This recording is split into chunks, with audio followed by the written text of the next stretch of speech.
Cuando el mensaje adventista fue predicado por primera vez basado en la profecía de Daniel 8:14, miles y miles de personas creyeron que Jesús venía ese 22 de octubre. Se le conoce como el gran chasco del pueblo adventista. Dios les dio a través de su palabra el entendimiento de comprender por qué Jesús no había venido en esa fecha. La profecía no había fallado. No había sido Cristo el que falló. Había sido la comprensión de aquellos que esperaban su venida, creyendo que la purificación del santuario iba a ser la purificación de la tierra. Pero a través del estudio de la palabra llegaron a comprender de que la purificación del santuario tenía que ver con la obra de juicio que Jesús tenía que hacer antes de venir a buscar a su pueblo.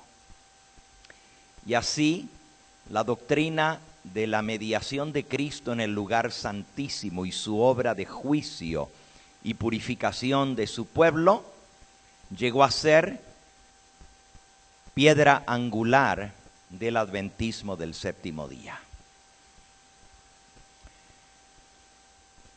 El juicio se había iniciado y era un pensamiento solemne, era una verdad tremenda. Nadie se imaginó que iba a pasar tanto tiempo. Esperaban la venida de Cristo en forma inminente. Pronto terminaría el juicio y Él vendría. Pero aquí estamos nosotros, a más de 170 años después de ese evento. Y todavía estamos en esta tierra de pecado. ¿Qué sucedió? ¿Qué pasó? ¿Por qué estamos todavía aquí?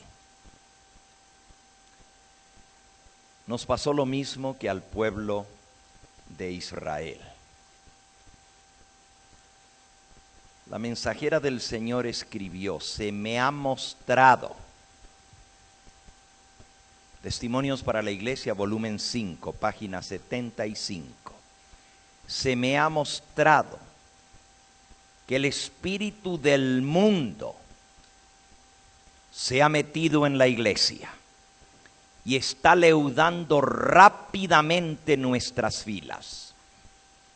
Estáis siguiendo el mismo camino que el antiguo Israel. Está ocurriendo un declive similar de nuestra elevada vocación como pueblo peculiar de Dios. Y nuevamente, en la página 94 del mismo libro, el pecado del antiguo Israel consistió en menospreciar la voluntad expresa de Dios y en seguir su propio camino de acuerdo con el impulso de sus corazones no santificados. El Israel moderno, el pueblo adventista, está siguiendo rápidamente en sus pasos, provocando tan ciertamente como entonces el desagrado del Señor. Oh, que no sigamos en este camino, no sea que Dios se enoje y nos mande de vuelta al desierto. Escrito en 1885. Estamos volviendo hacia atrás. El mundo se está metiendo en la iglesia.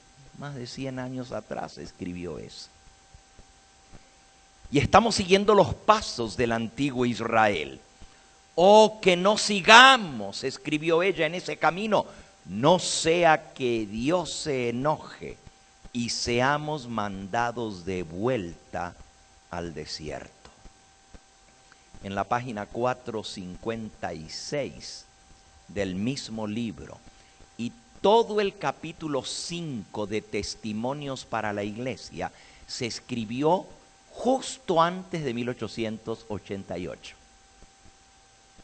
Justo antes. Hasta 1887 están los testimonios en el volumen 5. Esta otra cita en la página 456. La misma desobediencia y el fracaso propio del pueblo de Israel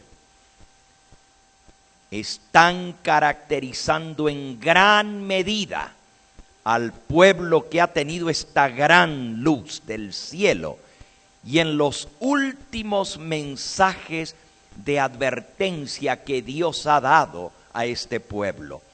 ¿Permitiremos que la historia de Israel se repita en nuestra experiencia? ¿Será que otra vez seremos enviados a peregrinar en este desierto de pecado y de maldad? 1887. Ahora llegamos al año 1888. El senador Blair del estado de Ohio introdujo una propuesta de ley ante el Congreso de los Estados Unidos. Y la propuesta era que el Congreso de los Estados Unidos promulgara una ley haciendo del domingo el día de reposo obligatorio para toda la nación. Ya había varios estados que habían pasado leyes dominicales. Había decenas de hermanos adventistas en la cárcel por trabajar en domingo. 13 estados en los Estados Unidos tenían miembros de la iglesia adventista en la cárcel por violación a leyes dominicales estatales. Y ahora el senador Blair del estado de Ohio lo lleva a un nivel más alto, al Congreso de los Estados Unidos, para promulgar una ley dominical nacional. Las citas que tengo aquí no las voy a leer por el tiempo, pero vino la advertencia de Dios. Estamos en las fronteras mismas de Canaán.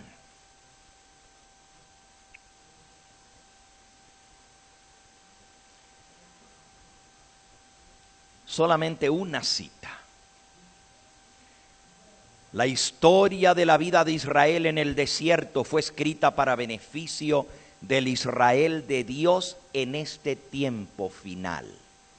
Nos acercamos al momento en que Dios quiere llevar a su pueblo e introducirlo en la buena tierra, en la Canaán celestial.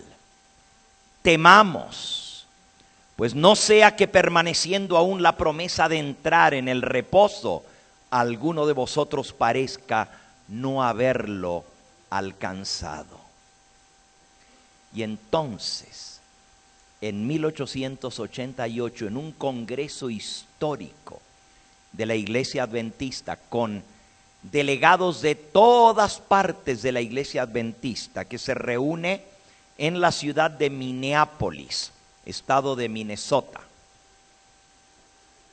Por 10 días, los delegados al Congreso y todos los pastores de la denominación adventista, todos los pastores presentes, reciben un mensaje del cielo enviado por 2 mensajeros.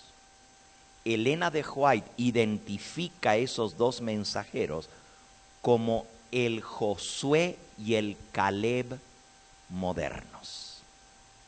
Como ya di la introducción anoche a esto, no tengo que repasar lo que pasó con el pueblo de Israel. Llegaron a Cades Barnea. Y el Señor tenía planes de introducir a su pueblo a la tierra de Canaán, pero algo pasó. Al pueblo le faltó la fe.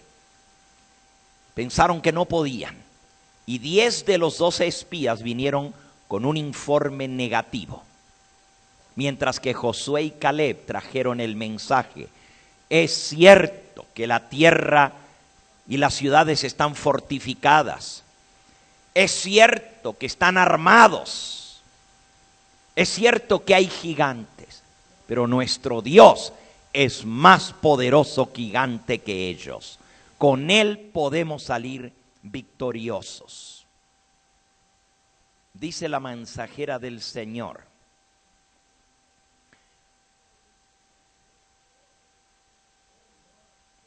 Dios pensaba introducir a su pueblo en muy poco tiempo a la Canaán celestial. Conflicto de los siglos, página 511.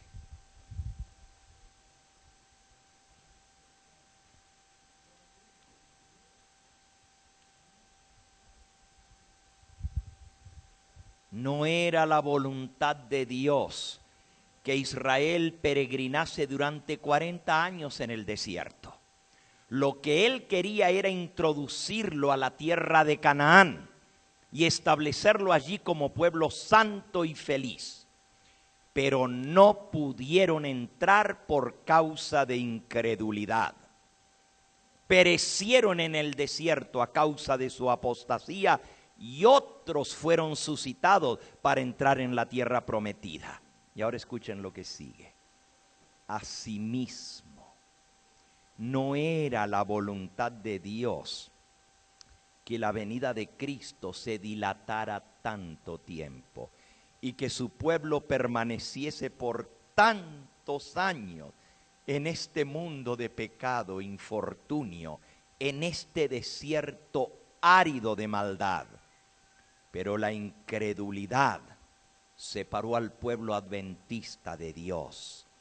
Como se negara a hacer la obra que Él le había señalado, otros fueron llamados para proclamar el mensaje. Por misericordia para con el mundo, Jesús diferió su venida para que los pecadores tengan oportunidad de oír el aviso y de encontrar amparo antes que se desate la ira de Dios. El pueblo adventista tendría que haberse dedicado a predicar el mensaje para alertar al mundo. Pero ¿saben lo que pasó? En lugar de predicar el mensaje de los 3 ángeles, temed a Dios y dadle gloria porque ha llegado la hora de su juicio. Ha caído Babilonia. Si alguno adora a la bestia y su imagen. Comenzaron, como ya leímos, a permitir que el mundo se metiera en la iglesia. Bajaron la guardia del mensaje. Y se venía encima la crisis. El plan de Dios era ya poner fin a este mundo de pecado y llevar a su pueblo a la Canaán celestial. La ley dominical estaba a las puertas en el Congreso de los Estados Unidos, a punto de ser aprobada. Y una vez que se aprueba la ley dominical, es el gatillo que dispara todos los eventos finales. Y Cristo ya sale del santuario celestial. Queda muy poco tiempo, comienza el juicio de los vivos cuando se promulgue la ley dominical. Entonces Dios tuvo misericordia de su pueblo y trató una vez más de traerlos a estar en comunión correcta con Dios. Testimonios para los ministros, página 91 y 92. En su gran misericordia, al ver la condición del pueblo de Dios que no estaba preparado para la crisis que se avecinaba, la ley dominical, el Señor envió un preciosísimo mensaje a su pueblo por medio de los pastores Waggoner y Jones, el Josué y el Caleb del pueblo adventista. Este mensaje tenía que presentar en forma más destacada ante el mundo al sublime Salvador, el sacrificio por los pecados del mundo entero. Presentaba la justificación por la fe en el garante. Invitaba a la gente a recibir la justicia de Cristo, que se manifiesta en la obediencia a todos los mandamientos de Dios. Muchos habían perdido de vista a Jesús, necesitaban dirigir sus ojos a su divina persona, a sus méritos, a su amor inalterable por la familia humana. Todo el poder es colocado en sus manos y Él puede dispensar ricos dones a los hombres, impartiendo el inapreciable don de su propia justicia al desvalido agente humano. Este es el mensaje que Dios ordenó que fuera dado al mundo. Es el mensaje del tercer ángel, que ha de ser proclamado en alta voz y acompañado por el abundante derramamiento de su Espíritu Santo. Y en ese congreso, el pastor Waggoner y John presentaban temas por 10 días, mañana, tarde y noche. Un tema uno, el otro tema el otro. E iban tal de la mano que el pueblo comenzó a entender el mensaje de la justificación por la fe.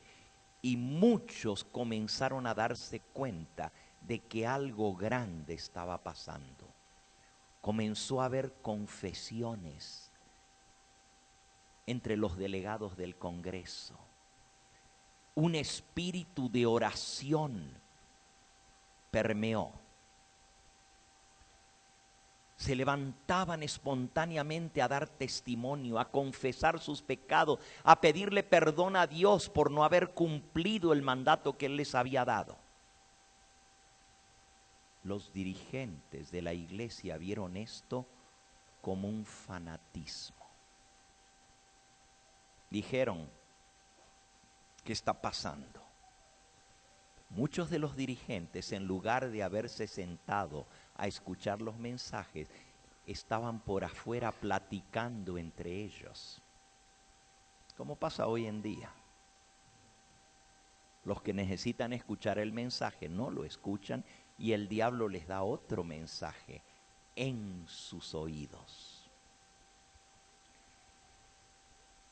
Fue tan grave la situación que los dirigentes trataron de frenar lo que estaba sucediendo.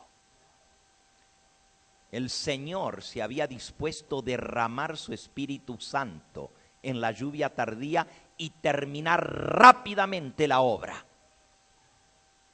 Ese mismo año, un mes más tarde, de ese congreso se iba a tomar la decisión a nivel de todo Estados Unidos de promulgar la ley dominical nacional para toda la nación. Elena de White escribió: el tiempo de prueba ya está sobre nosotros. La ley dominical está a punto de ser proclamada.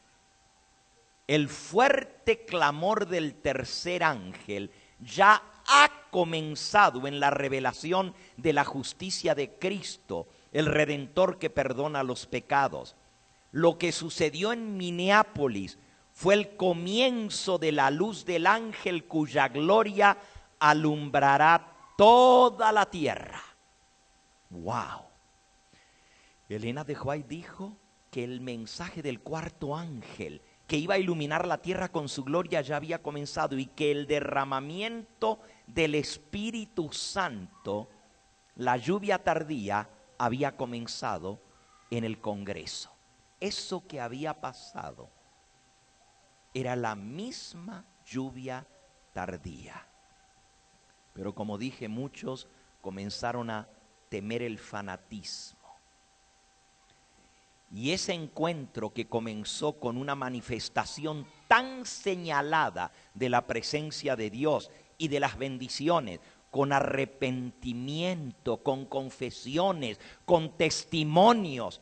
La gente lloraba al escuchar el mensaje y decían, nunca habíamos entendido esto tan claramente. Y uno tras otro se paraban y daban testimonio. Claro, el pastor Waggoner y Jones predicaban, pero al terminar su sermón, la gente respondía parándose y dando testimonio, confesando sus pecados, pidiendo perdón los unos a los otros. Era algo hermoso, pero los dirigentes vinieron a cortar eso. Se ha acabado el tiempo, estos pastores están tomando demasiado tiempo. No eran ellos, era el Espíritu Santo que estaba siendo derramado. Dice la mensajera del Señor, lo que comenzó siendo una manifestación tan señalada de la presencia de Dios y de las bendiciones de la lluvia tardía, finalizó en el altercado y la confusión. Muchos de los dirigentes sintieron que el mensaje que se estaba dando se desviaba de los pilares de la fe adventista que nos habían hecho un pueblo. Se está enfatizando demasiado a Cristo y dejando de un lado la ley y el sábado. Ese no era el mensaje, pero eso es como ellos los entendieron.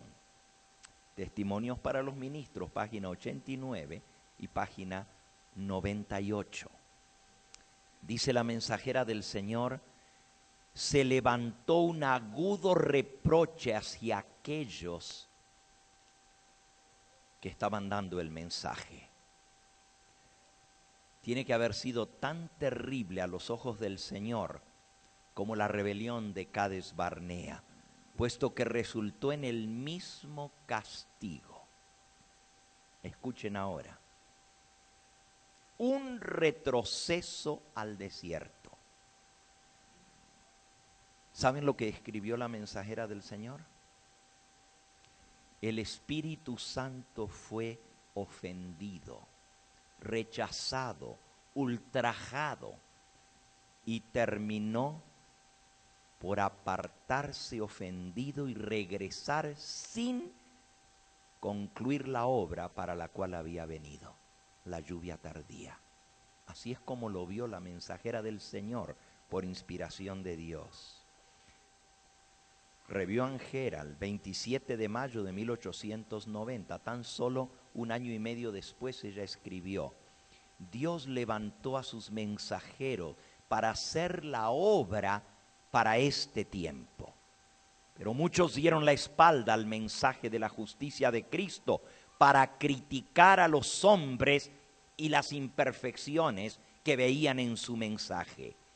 Cristo ha notado todas las palabras duras, orgullosas y despectivas dirigidas contra sus siervos, Josué y Caleb del pueblo adventista, como si se hubieran pronunciado contra él mismo. Lo mismo que pasó en Cades Barnea. Al atacar a Josué y Caleb, estaban atacando a Dios. Dice la mensajera del Señor, Review Herald, 1896. Creo que nunca más seré llamada a estar bajo la dirección del Espíritu Santo tal como lo estuve en Minneapolis. La presencia de Jesús estuvo conmigo y con sus mensajeros, Waggoner y Jones. Todos los reunidos en esa asamblea tuvieron la oportunidad de ponerse del lado de la verdad, recibiendo el derramamiento del Espíritu Santo que fue enviado por Dios en una corriente tan rica de amor y misericordia. Pero en las habitaciones ocupadas por algunos de nuestro pueblo, entre las tiendas de Israel, se oyeron palabras de ridículo, crítica, burla y risa. mientras otros estaban confesando sus pecados, algunos estaban burlando de ellos por ser tan tontos en decir sus pecados públicamente. Las manifestaciones del Espíritu Santo fueron atribuidas al fanatismo. Las escenas que tuvieron lugar en esa asamblea hicieron avergonzarse al Dios del cielo de llamar sus hermanos a los que participaban en la obra. Todo eso lo observó el vigilante celestial y quedó escrito en el libro de las memorias de Dios contra el pueblo adventista que tuvo tan grande luz. Wow. Si hubiesen hecho su obra, si hubiésemos aceptado el mensaje que Dios envió, escribió en 1896, el 6 de octubre, en la Review and Herald, hoy el mundo habría sido ya advertido.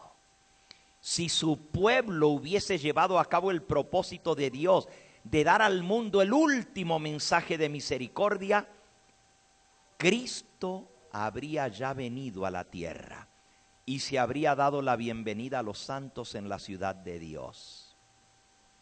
Testimonios, volumen 6, página 450.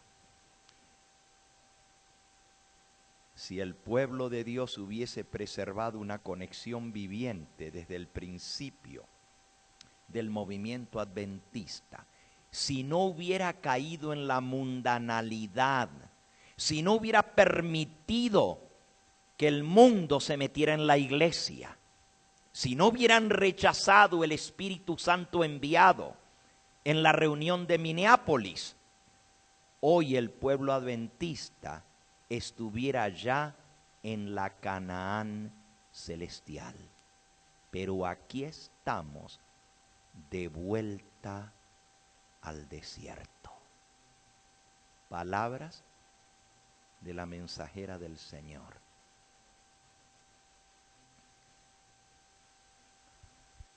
En el conflicto de los siglos, la mensajera del Señor dice: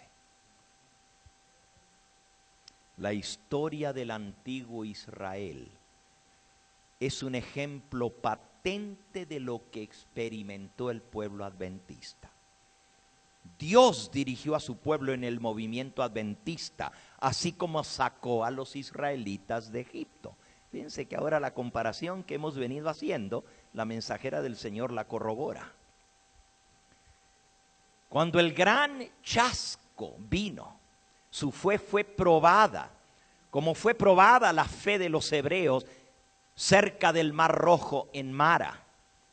Si hubiesen seguido confiando en la mano que los había guiado y que había estado con ellos hasta entonces, habrían visto pronto la salvación de Dios.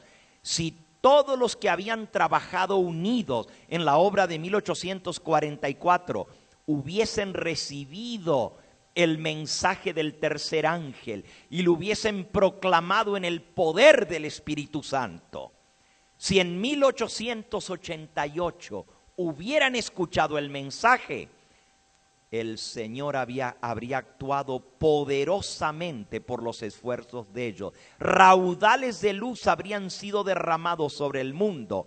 Años haría que los habitantes de la tierra habrían sido avisados. La obra final se habría consumado. Cristo habría venido para redimir a su pueblo y estaríamos ya en la Canaán celestial. ¿Qué fue eso tan grave que pasó en 1888? Que el Espíritu Santo se ofendió, fue contristado y se regresó al cielo y no terminó de derramar la lluvia tardía. El estudio de ese capítulo del pueblo adventista es una advertencia tremenda para nosotros. Inmediatamente después de ese rechazo, y quiero decirles que el Congreso terminó, algunos de los dirigentes, entre ellos el presidente de la Asociación General y el presidente de la Review and Herald, la casa impresora adventista, habían querido parar a Waggoner y Jones en sus presentaciones. Pero como vieron que Elena de White estaba sentada en la primera banca y asentía y decía gloria a Dios, no se animaron por la presencia de Elena de White a pararlos. Cuando terminó el congreso, muchos volvieron a sus iglesias y llevaron el informe de lo hermoso que habían sido esos temas. Y las iglesias de donde venían los delegados comenzaron a pedir que el pastor Waggoner y Jones fueran a sus iglesias a presentar el mismo mensaje. Elena de White dijo, yo los acompaño. Y por 1 año y medio comenzaron a viajar Waggoner, Jones y Elena de White a distintas iglesias. Se les conocía como el trío dinámico, así les llamaban, el trío dinámico. Una mujer ya no tan joven y 2 pastores jóvenes, porque ellos sí tenían entre los 30 y 35 años y Elena de White ya era cincuentona, ya casi de 60 años, pero los 3 viajaban predicando este mensaje. Hubo reavivamiento en las iglesias. A todo esto, terminando el congreso, el pastor Jones, Alonzo Jones, pidió una entrevista con el Congreso de los Estados Unidos de Norteamérica. Se trasladó de Battle Creek, donde él estaba, hasta Washington. Y el Congreso de los Estados Unidos, por primera vez en la historia, permitió que un pastor adventista del séptimo día se dirigiera a todos los congresistas de la nación de los Estados Unidos. Le dieron al pastor Jones 10 minutos y él presentó la defensa en contra de la ley dominical. Fue tan hábil y tan excelente su presentación, mostrando cómo si aprobaban esa ley, estaban haciendo nula la Constitución y los fundamentos de la nación en los cuales se había fundado la nación norteamericana. No habló de religión, habló de la Constitución de nuestra nación, cómo está separada la iglesia y el Estado. Cómo el Congreso no puede pasar una ley de carácter religioso, porque esto sería violar la conciencia y violar la Constitución. 10 minutos por reloj habló y se sentó. Los congresistas quedaron impactados y preguntaron si podían hacerle preguntas. El presidente del Congreso, presidente de los Estados Unidos, y el presidente de la sala del Congreso consultaron entre el presidente de los Estados Unidos y el presidente de los congresistas. Y le dijeron, sí, podemos abrir la mesa para discusión y preguntas. En esa sesión del Congreso tenían que votar sobre la ley dominical. La sesión de preguntas permitió que el pastor Jones se expandiera, porque ahora ya no tenía 10 minutos, ahora era respondiendo a las preguntas que le hacían. Hermanos, el pastor adventista Alonzo Jones estuvo 4 horas y media ante el Congreso de los Estados Unidos y los congresistas haciéndoles preguntas a él. Dios lo dirigió, su mente. Y como resultado de eso, el Congreso votó en contra de la ley dominical. No se pasó la ley dominical porque el pueblo de Dios no estaba preparado. El mundo no estaba preparado. No estábamos listos para lo que venía. De ahí en adelante, fíjense, el Congreso en Minneapolis, donde el pastor Jones dio los temas, fue en octubre. Y el voto del Congreso en los Estados Unidos fue a principios de noviembre, en contra de la ley dominical. En ese interín, el pastor Jones fue que se presentó ante el Congreso. De más está decir, por cierto, el Congreso lleva transcripciones. En aquella época no había filmación, no había grabación como hoy en día, pero había personas que transcribían palabra por palabra lo que cada persona hablaba. Eso quedó registrado y está en los anales del Congreso de los Estados Unidos. Y el discurso y las respuestas del pastor Jones ha impedido que ya 4 veces se pase la ley dominical en los Estados Unidos, por los argumentos que él usó. Yo no estoy preparado en este momento, por el tiempo, para decirles lo que acaba de suceder. Pero en el mes de julio, ahorita, hace unas semanitas atrás, la Corte Suprema de los Estados Unidos pasó una decisión histórica.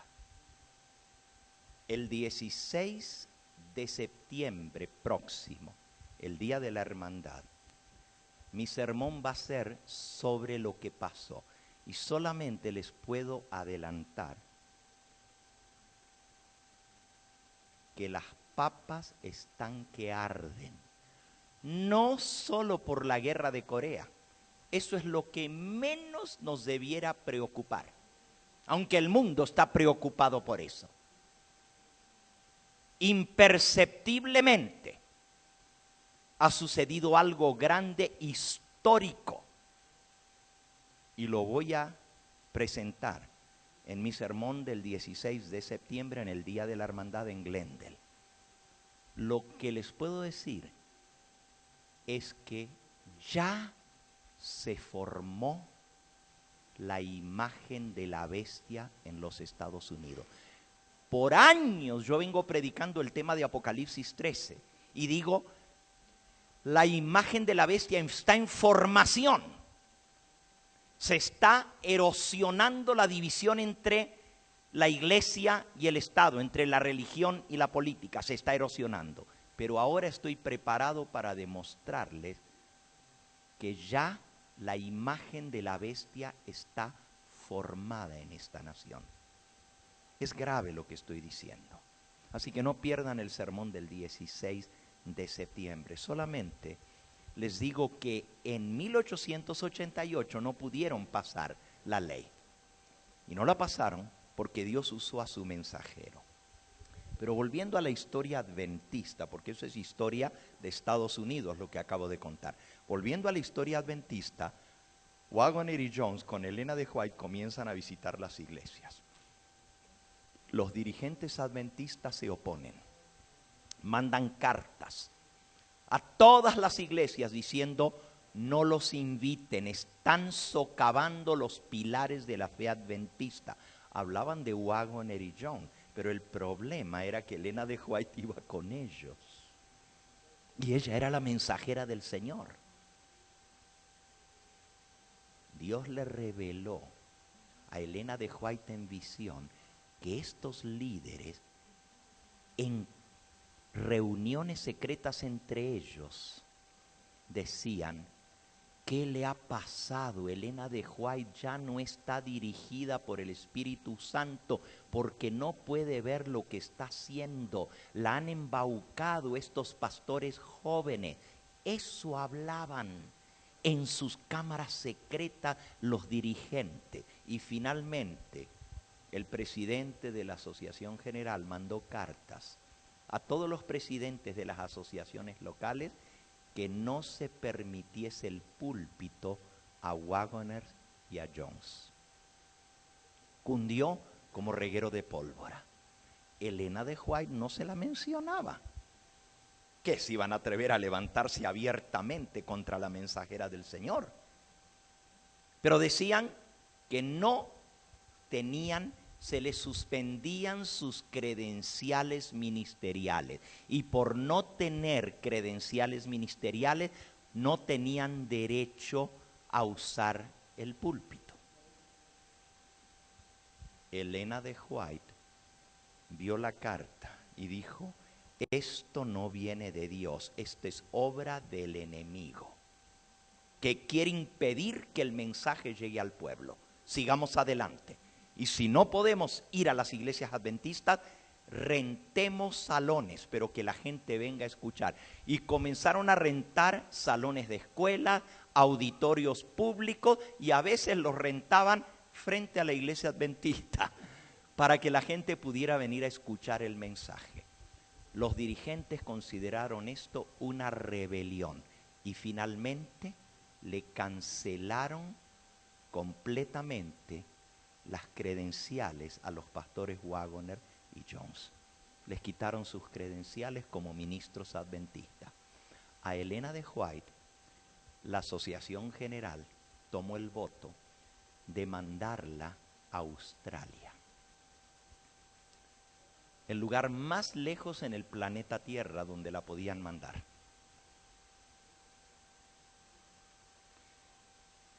Elena de White luchó mucho con esa decisión, pero la convencieron diciendo que se necesitaba su presencia en la obra que estaba iniciándose en Australia y que ella iba a ser un baluarte muy fuerte para que el pueblo de Dios aceptara los testimonios, que era bueno que ella fuera a Australia.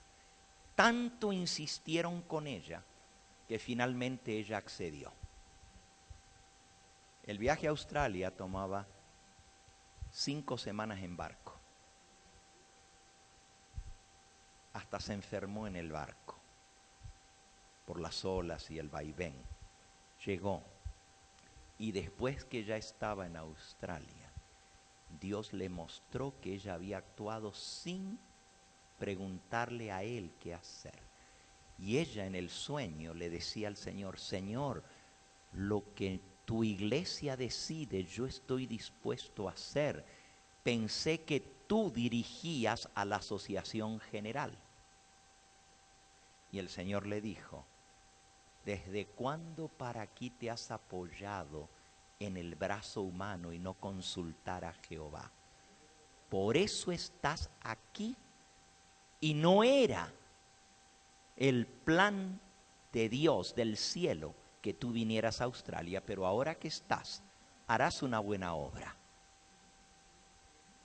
No era mi propósito que tú vinieras. Elena de White escribió, y les voy a leer la cita, se van a sorprender: eventos de los últimos días. Por eso les digo que es un capítulo muy triste y muy negro de nuestra historia. Recibí confirmación. Esto lo escribió antes de salir para Australia. Ella salió para Australia en 1890, pero en 1889 ella escribió: recibí confirmación acerca de todo lo que yo había declarado en el Congreso de Minneapolis, en cuanto a que debe realizarse una reforma en nuestra iglesia. Deben producirse reformas porque ha habido debilidad y cegueras espirituales en el pueblo que fue bendecido con gran luz y preciosas oportunidades y privilegios. El pueblo que ha tenido debilidad y ceguera espiritual. ¿Cómo se llama la ceguera espiritual? Estado de la Odisea. Eres ciego y no sabes que eres un ciego, desventurado, miserable, pobre, ciego y desnudo. Y ahora miren lo que ella escribe.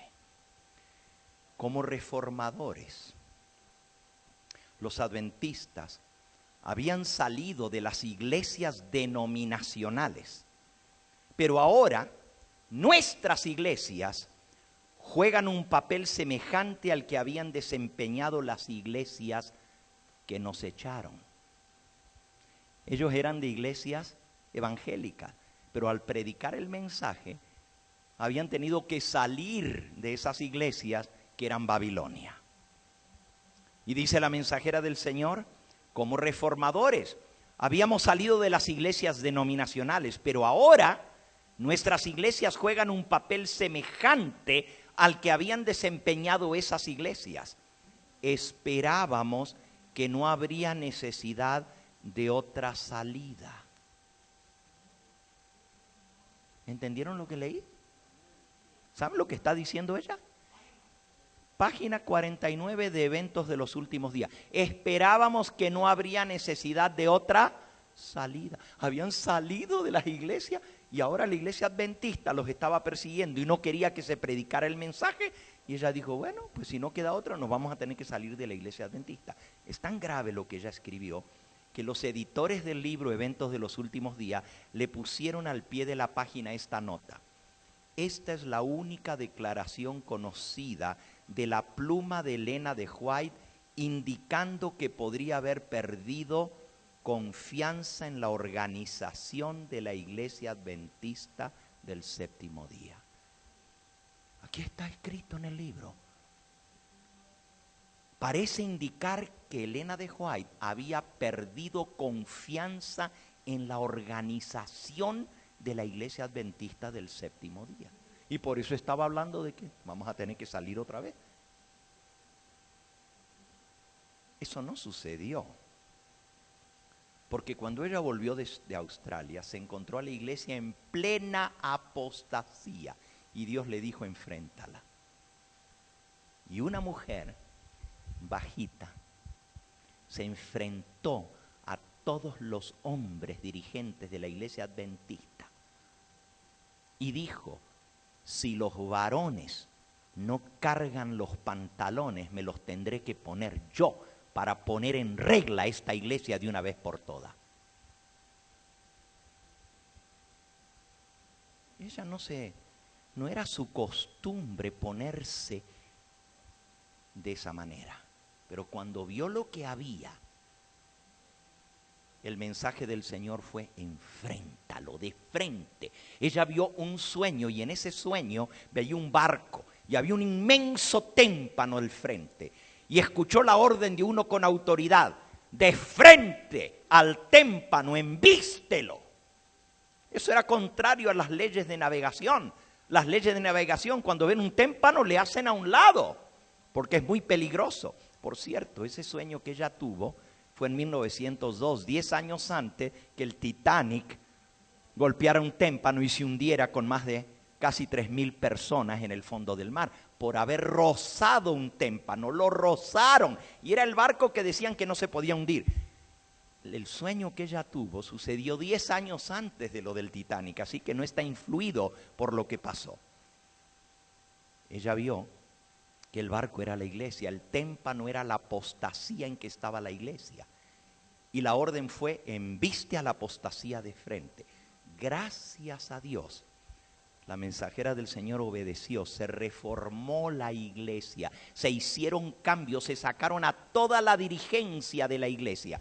Miren lo que ella había escrito desde Australia, nomás para que se den cuenta de lo grave de esto.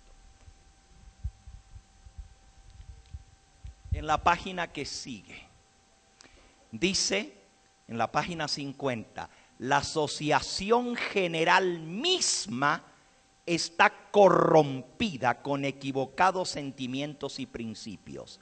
Los hombres se han aprovechado de los que suponían que estaban bajo su jurisdicción. Estaban decididos a que esas personas se sometieran a sus condiciones, querían gobernar a toda costa. El poder despótico que se ha desarrollado como si el cargo hubiera convertido a esos hombres en dioses, me hace temer y debe producir temor. Es una maldición donde quiera se lo ejerza y quien quiera lo ponga en práctica. Maldición en el pueblo de Dios, lo que estaban haciendo la conferencia general. Maldición. Sigue diciendo, la voz de Battle Creek era la sede de la conferencia general. La voz de Battle Creek, que ha sido considerada como autoridad para aconsejar cómo debiera hacerse la obra, ya no es más la voz de Dios. Página 52. Han pasado algunos años. Escribiera en 1898 desde Australia. Han pasado algunos años desde que he considerado a la Asociación General como la voz de Dios. Y un año más tarde escribió: el hecho de que estos hombres que dirigen la obra debieran estar en un sitial sagrado como si fueran la voz de Dios al pueblo, como creíamos que la Asociación General lo era, es un asunto del pasado. Ya no son más la voz de Dios. Para que ustedes vean en la apostasía que estaba la organización. Ahora, ¿por qué creen que yo saco este capítulo de la historia de la Iglesia Adventista? Por dos razones. Número uno, porque esto explica por qué todavía estamos en este mundo. ¿Saben lo que dijo Dios? Me han ofendido, me han ultrajado, mi Espíritu Santo se han burlado de él. La obra que yo estaba haciendo, trayendo reavivamiento y reforma, se burlaron, se rieron, prohibieron a los mensajeros y desterraron a la profeta del pueblo adventista. Elena de White dijo: se deshicieron de mí mandándome a Australia. Ella escribió: pero no me van a frenar la mano.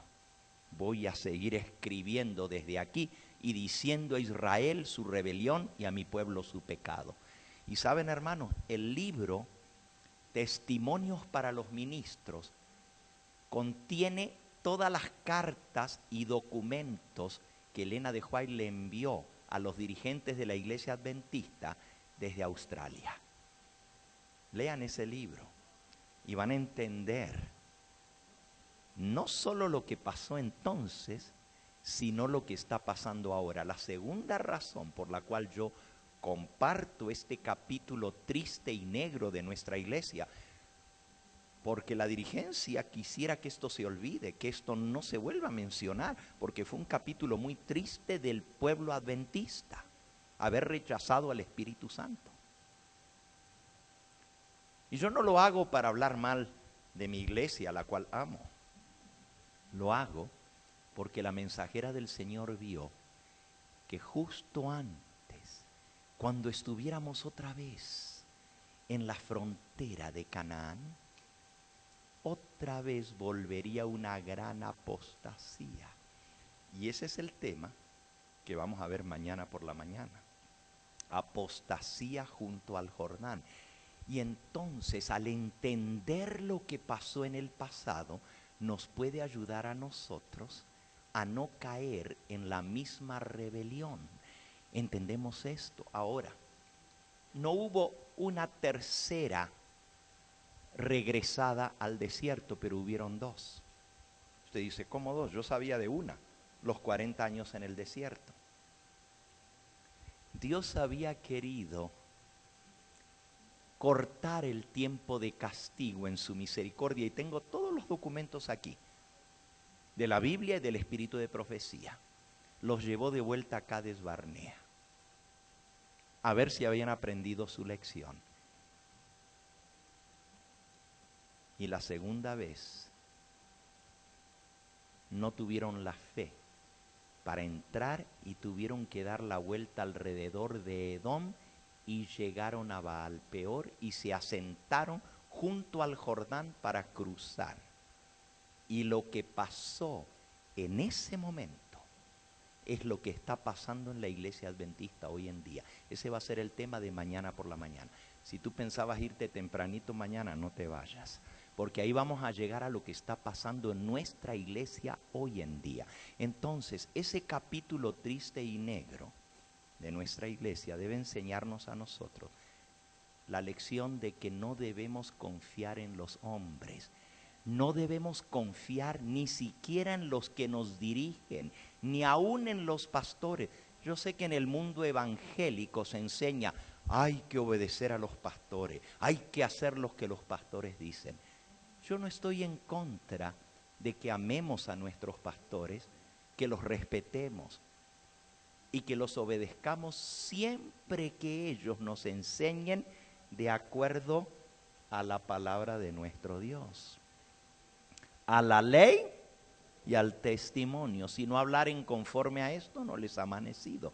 Entonces, el pecado del pueblo de Israel fue que se dejaron influenciar por los hombres que eran dirigentes. 12 habían nombrado, uno de cada tribu, de los príncipes de Israel, los meros dirigentes del pueblo, porque el dirigente máximo era Moisés y su hermano Aarón.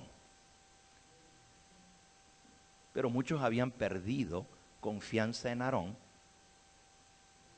por lo que había pasado al pie del monte Sinaí. Y ahora escogieron a 12 espías, uno de cada tribu, los más representativos del pueblo.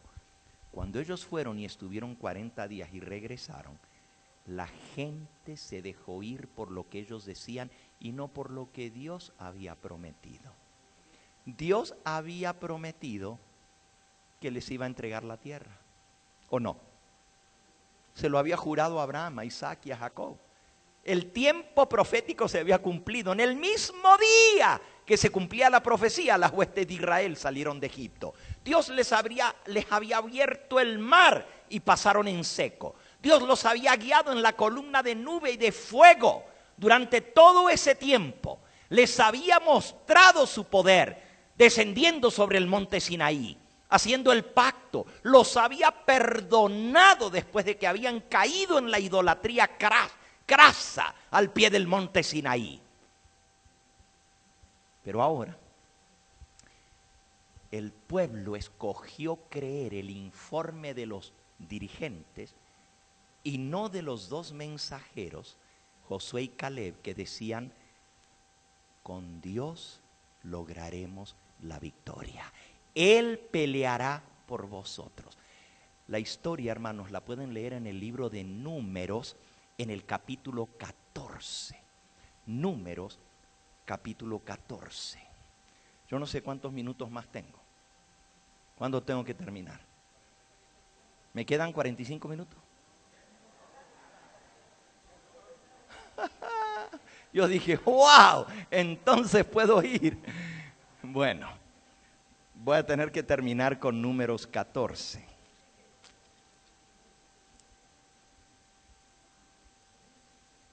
Todo el capítulo 14 viene como resultado del informe de los 12 testigos. En el capítulo 13 dice el versículo 25: volvieron de reconocer la tierra al final de 40 días. Anduvieron y vinieron a Moisés y a Aarón y a toda la congregación de los hijos de Israel en el desierto de Param en Cades, y dieron la información a ellos y a toda la congregación y les mostraron el fruto de la tierra. Traían los racimos colgados entre dos a los hombros, inmenso, una tierra buenísima, con ese tipo de frutos. ¿Saben? Yo fui al mercado en Tel Aviv y, hermanos, me quedé sorprendido. Las uvas, un racimo de uva pesa 5 libras. Un racimo, para que vean los tamaños. Los repollos, usted no puede cerrar los brazos así. No alcanzaba yo a cerrar mi brazo para unirlo del tamaño de los repollos. Todavía sigue siendo una tierra excepcional, excepcional. Dice el versículo 27, contaron diciendo: nosotros llegamos a la tierra a la cual nos enviaste, la que ciertamente fluye leche y miel, y este es el fruto de ella. Pero más, versículo 28, más el pueblo que habita en aquella tierra es fuerte, la ciudad es muy grande, fortificada, y también allí vimos a los hijos de Anac. Amalek habita en el Negev, y el Eteo y el Jebuseo y el Amorreo habitan en el monte, y el Cananeo habita junto al mar y en la ribera del Jordán. Entonces Caleb hizo callar al pueblo delante de Moisés y dijo: subamos luego y tomemos posesión de ella, porque más podremos nosotros que ellos. Miren ese hombre de fe, Caleb. Mandó a callar al pueblo. Ya basta de escuchar estos informes. ¿Que no tenemos un Dios poderoso? ¿Que no podemos nosotros más que ellos? Pero miren lo que pasó. Los varones que subieron con él, los otros 10 dijeron: no podremos subir contra aquel pueblo porque es más fuerte que nosotros. Y hablaron mal entre los hijos de Israel de la tierra que habían reconocido, diciendo: la tierra por donde pasamos para reconocerla es tierra que traga a sus moradores, y todo el pueblo que vimos en medio de ella son hombres de grande estatura. Todo el pueblo son gigantes, cuando habían visto una familia de gigantes. Exageraron y luego dijeron: la tierra se traga a los moradores. ¿Ustedes creen que una tierra que da esas uvas va a tener puro pantano para tragarse a los moradores? Mentirosos, exageraron. Hablaron mal de la tierra que Dios les había prometido. Vimos a gigante, dice el versículo 33, y éramos nosotros a nuestro parecer como langostas, así les parecíamos a ellos. Entonces toda la congregación gritó y dio voces, y el pueblo lloró aquella noche. Se quejaron contra Moisés y contra Aarón todos los hijos de Israel. Y les dijo toda la multitud a Moisés y a Aarón: ojalá muriésemos en la tierra de Egipto o en este desierto, ojalá que nos muramos aquí. ¿Por qué nos trae Jehová esta tierra para caer a espada y que nuestras mujeres y nuestros niños sean por presa? ¿No nos sería mejor volvernos a Egipto? Estaban diciendo que querían volver a la tierra de su esclavitud. ¿Por qué? Porque escucharon a sus dirigentes que ellos habían nombrado. Escucharon a sus dirigentes que dieron mal informe. Decían el uno al otro: designemos un capitán y volvámonos a Egipto. Entonces Moisés y Aarón se postraron sobre sus rostros delante de toda la multitud de la congregación de los hijos de Israel. Y Josué, hijo de Nun, y Caleb, hijo de Jefone, que eran de los que habían reconocido la tierra, rompieron sus vestiduras, rasgaron sus vestiduras. Y hablaron a toda la congregación y a los hijos de Israel diciendo: la tierra por donde pasamos para reconocer es tierra en gran manera buena. No les crean a esto. No es cierto lo que están diciendo. Si Jehová se agradare de nosotros, Él nos llevará esta tierra y nos la entregará, porque tierra es que fluye leche y miel. Primero todos habían dicho que era buena la tierra y luego ya comenzaron a decir que la tierra estaba mala y llena de pantano y que no servía. Por tanto, no seáis rebeldes contra Jehová, no temáis al pueblo de esta tierra, porque nosotros los comeremos como pan. Su amparo se ha apartado de ellos, y con nosotros está Jehová, no temáis. Oh, mis hermanos, el mensaje de Josué y Caleb era: con Dios lograremos la victoria. Y los gigantes van a ser aplastados por él. Hay muchos en el pueblo adventista que le temen a los gigantes del pueblo adventista. ¿Cuáles son los gigantes del pueblo adventista? La ley dominical, la gran tribulación, el tiempo de angustia que se avecina. ¿Cómo vamos a poder soportar? Y si para entrar en Canaán tenemos que pasar por eso, mejor nos muramos antes.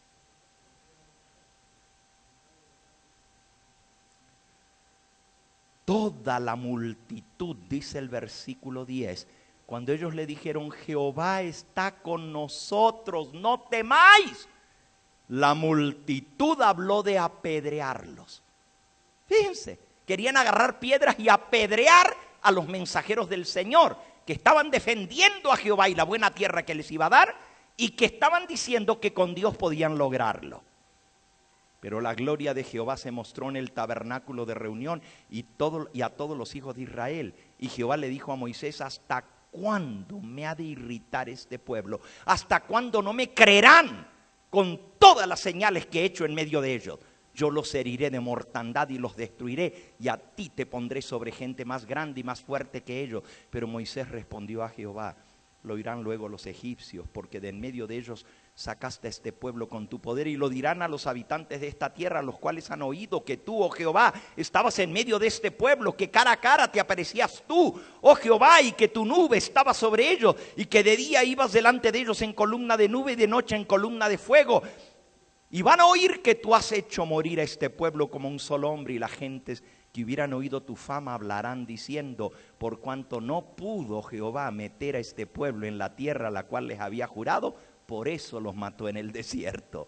Ahora pues yo te ruego que sea magnificado el poder del Señor, como lo hablaste diciendo: Jehová, tardo para la ira y grande en misericordia, que perdona la iniquidad y la rebelión, aunque de ningún modo tendrá por inocente al culpable, que visita la maldad de los padres sobre los hijos hasta los terceros y hasta los cuartos. Perdona la iniquidad de este pueblo según la grandeza de tu misericordia, y como has perdonado este pueblo desde Egipto hasta aquí. Entonces Jehová dijo: yo lo he perdonado conforme a tu dicho, porque me lo pediste, los voy a perdonar una vez más. Mas tan ciertamente como vivo yo, y mi gloria llena toda la tierra, todos los que vieron mi gloria y mis señales que he hecho en Egipto y en el desierto, y me han tentado ya, ¿cuánto tiempo dice? 10 veces me han tentado, y no han oído mi voz, no verán la tierra de la cual juré a sus padres. No, ninguno de los que me han irritado la verá. Pero a mi siervo Caleb, por cuanto hubo en él otro espíritu y decidió ir en pos de mí, yo le meteré en la tierra donde entró, y su descendencia la tendrá en posesión. Y allí viene el castigo. Versículo 28. ¿Hasta cuándo oiré esta depravada multitud que murmura contra mí? Las querellas de los hijos de Israel, que de mí se quejan, dijo Dios. Diles: vivo yo, dice Jehová, que según habéis hablado a mis oídos, así haré con vosotros. Eso es lo que quisiste. Dijiste: mejor nos muramos en este desierto. Pues les voy a dar lo que ustedes dijeron. En este desierto, versículo 29, caerán vuestros cadáveres. Todo el número de los que fueron contados de vosotros, de 20 años hacia arriba, los cuales han murmurado contra mí, vosotros a la verdad no entraréis en la tierra, por la cual alcé mi mano y juré que habría de habitar en ella, exceptuando a Caleb, hijo de Jefone, y a Josué, hijo de Nun. Pero a vuestros niños, los que ustedes dijeron que serían por presa, yo los introduciré, y ellos conocerán la tierra que vosotros despreciasteis. Y en cuanto a vosotros, vuestros cuerpos caerán en este desierto, y vuestros hijos andarán pastoreando en el desierto 40 años. Ellos llevarán vuestras rebeldías, hasta que vuestros cuerpos sean consumidos en el desierto. Versículo 34. Conforme al número de los días, de los 40 días que reconocisteis la tierra, llevaréis vuestras iniquidades 40 años. 1 año por cada día, y conoceréis mi castigo. Yo Jehová he hablado. Así haré a toda esta multitud perversa que se ha juntado contra mí. En este desierto morirán, serán consumidos, no entrarán en Canaán. Pues sí, nuestro tema, hermanos, se titula En rumbo a Canaán. Tengamos cuidado, porque los que salieron en rumbo a Canaán no entraron. Dios levantó a sus hijos, y ellos fueron los que vieron la tierra. Pero los que habían murmurado contra Dios no entraron, ni nunca vieron la tierra prometida. Termino yendo al libro a los Hebreos, en el capítulo 3. Y mañana vamos a ver el fin de esta historia. Finalmente entraron. Pero vamos a ver lo que pasó y cómo murieron los que se rebelaron contra Dios. Todavía 40 años más tarde de lo que acabamos de leer, había 23,000 hombres de los que habían salido de Egipto. 40 años más tarde. Y Dios dijo que ni uno iba a entrar excepto Josué y Caleb. Mañana vamos a ver lo que les pasó a esos 23,000 y cómo terminó esa historia. Viene la segunda apostasía más terrible. Y esa es la que está hoy en día en el pueblo adventista. Nosotros tuvimos nuestro Cádiz, frontera misma en 1888. Dios detuvo la lluvia tardía, detuvo la ley dominical, porque perdonó a su pueblo, pero dijo: no van a entrar. Todos estos que vieron mi poder y mi fuerza, no van a entrar. Y hermanos, prácticamente ya han muerto todos los que estaban vivos en 1888. Eso explica por qué estamos en este mundo de pecado todavía como pueblo adventista. Y la gente se burla y dice: todavía los adventistas dicen que Cristo viene pronto y que Cristo viene pronto. Miren, han pasado como 120 años y no ha venido. ¿Qué pasó? 130 años ya llevan desde 1888 y no ha venido. El castigo de Dios por la rebeldía, por haber ofendido al Espíritu Santo. ¿Y saben lo que dice la Escritura? Que podemos hablar contra el Hijo de Dios, pero si hablamos y ofendemos al Espíritu Santo, no hay perdón ni en este siglo ni en el venidero. Qué triste que aquellos a quienes Dios le dio el mensaje lo rechazaron, y no solo se perdieron de entrar al cielo vivos, ni siquiera van a resucitar cuando Cristo venga. Van a resucitar en la segunda resurrección al final del milenio, a menos que se hayan arrepentido. Solo Dios conoce el corazón. Termino con Hebreos capítulo 3.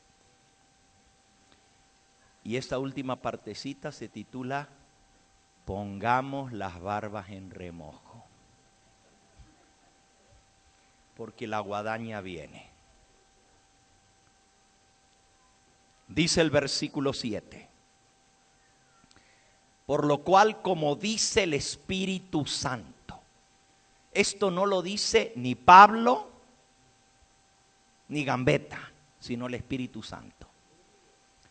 Si oyereis hoy su voz, no endurezcáis vuestros corazones como en la provocación en el día de la tentación en el desierto, donde me tentaron vuestros padres, me probaron y vieron mis obras 40 años, y a causa de lo cual me disgusté contra esa generación y dije: siempre andan vagando en su corazón y no han conocido mis caminos. Por tanto juré en mi ira: no entrarán en mi reposo. Mirad, hermanos, que no haya en ninguno de vosotros corazón malo. Mirad, hermanos, que no haya en ninguno de vosotros corazón malo de incredulidad para apartarse del Dios vivo. Antes exhortaos los unos a los otros cada día. Miren lo que tenemos que estar haciendo en rumbo a Canaán.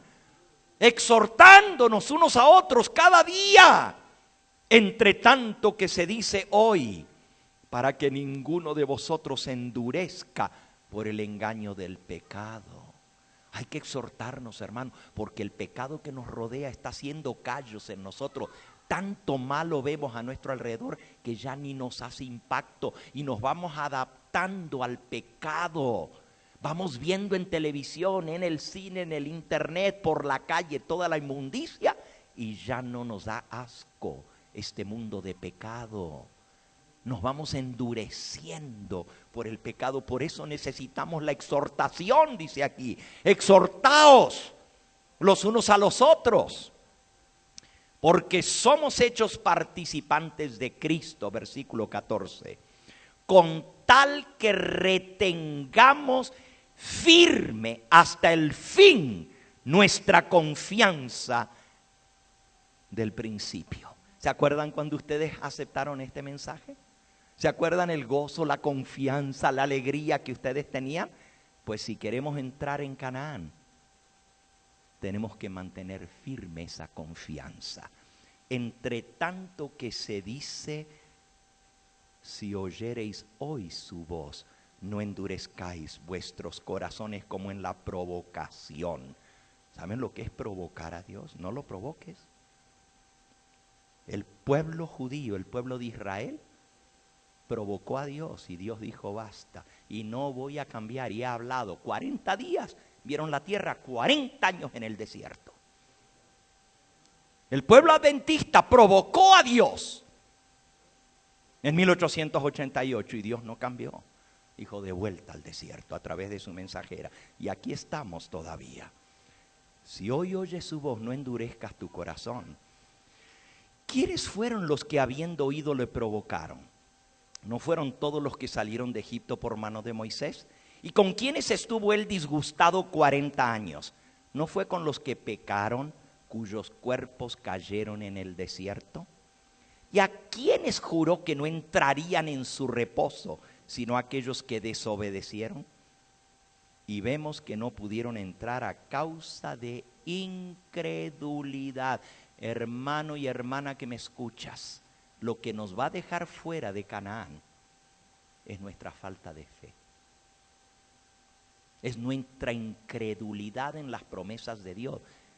Y vamos a hablar un poquito de eso. Este iba a ser el final de mi sermón, pero ya se me acabó el tema. Por eso hice leer la lectura bíblica, que Dios no nos permite que seamos tentados más de lo que podemos soportar, y con la tentación da la salida para que salgamos victoriosos. Hay muchos hoy en día que dicen no se puede vivir una vida santa sin pecado. Faltos de fe, incrédulos en el poder de Cristo. No, pues si soy así, ¿qué voy a hacer? No puedo cambiar, así voy a seguir. Pon las barbas en remojo, mi hermano. Temamos, versículo 1 del 4. Temamos, pues no sea que permaneciendo aún la promesa de entrar en su reposo, alguno de vosotros parezca no haberlo alcanzado. Porque también a nosotros se nos ha anunciado la buena nueva como a ellos. ¿La buena nueva cuál es? Nosotros no podemos, pero Dios es poderoso. Nosotros no podemos vencer, pero Dios sí puede. Con Él todo es posible. También a nosotros se nos anunció la buena nueva, como a ellos. Pero no les aprovechó el oír la palabra, por no ir acompañada de fe en los que la oyeron. Dios quiere que aprendamos la lección de la fe. Y mañana en mi último tema, no me toca uno esta noche, pastor, ¿verdad? No, ya hasta mañana, ¿ok? Mañana vamos a ver el último capítulo de esto, apostasía junto al Jordán, la última gran apostasía. Quiera el Dios del cielo iluminar nuestra mente para entender lo que estamos viendo. Mucha historia, pero la historia se repite en el pueblo adventista. Y nosotros tenemos que aprender para que no nos pase lo mismo que les pasó a ellos. Pongámonos en pie, hermanos.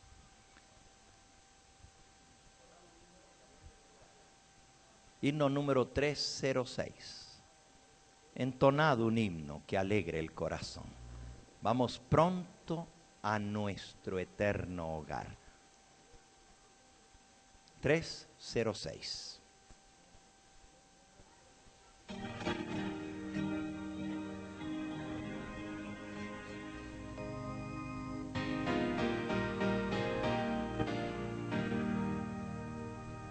Entonado un himno que alegre el corazón, vamos pronto a nuestro eterno hogar, porque pasará esta noche de aflicción vamos pronto a nuestro eterno hogar.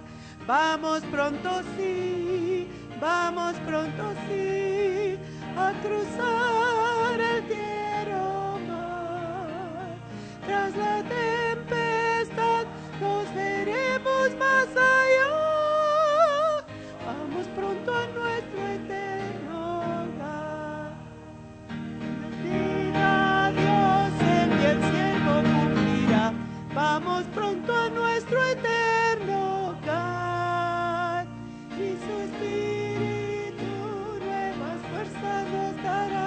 Vamos pronto a nuestro eterno hogar. Vamos pronto sí, a cruzar el cielo mar. Tras la tempestad nos veremos más allá. Vamos pronto a nuestro eterno hogar. Caminar a los extraviados pies. Vamos pronto a nuestro eterno hogar. Y por de Cristo enseñando vamos pronto a nuestro eterno hogar. Vamos pronto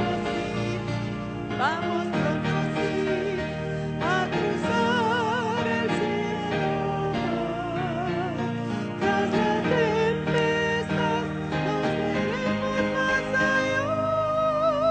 Vamos pronto a nuestro eterno hogar.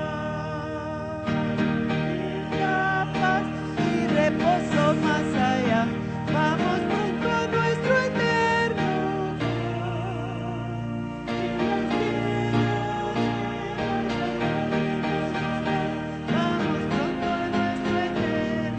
hogar. Todos juntos. Vamos pronto sí, a cruzar el cielo mar. Tras la tempestad nos veremos más allá. Vamos pronto a nuestro eterno hogar.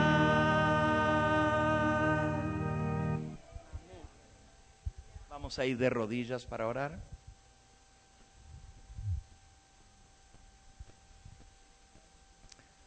Padre Santo y Dios nuestro, tú nos has hablado a nuestra conciencia. Al repasar la historia de nuestro pueblo adventista, vemos no solamente los triunfos, pero también las derrotas. Y queremos, Señor, aprender las lecciones del pasado para no volver a cometer los mismos errores que nuestros antepasados. Ayúdanos, Señor, a poner nuestros ojos en Cristo, a confiar en tu palabra, en tus promesas, a saber que todo lo que tú has prometido, tú lo vas a cumplir. Y que contigo todo es posible. Ayúdanos a atesorar el mensaje de la justicia preciosa de Cristo. Que Él no solamente nos perdona el pecado, pero nos da poder para vencer. Entendemos, Señor, que ese fue el mensaje de Waggoner y Jones. Que Cristo no solo perdona y limpia el pecado, pero también nos da poder para vivir una vida santificada. Te pedimos que nos des la fe para creer, para poder prepararnos. Y en estos días que nos quedan, antes de cruzar el Jordán, que podamos tomar las decisiones correctas en nuestra vida, abandonar el pecado, abandonar la murmuración, dejar de estar confiando en los líderes para poner nuestra vista en Cristo Jesús. Permite, Señor, que tu Espíritu Santo selle el mensaje en nuestro corazón para que no nos perdamos como aquellos cuyos cuerpos quedaron tirados en el desierto. Danos tu bendición al retirarnos en esta hora, que el resto de la programación de este campamento nos una, nos ayude a aprender cómo llevarnos mejor como esposos, como padres, como hijos, como jóvenes, que debemos tomar la antorcha y hacerla brillar. Bendice los alimentos de los cuales hemos de participar. Te lo pedimos en el nombre precioso de Cristo Jesús. Amén, Señor. Amén.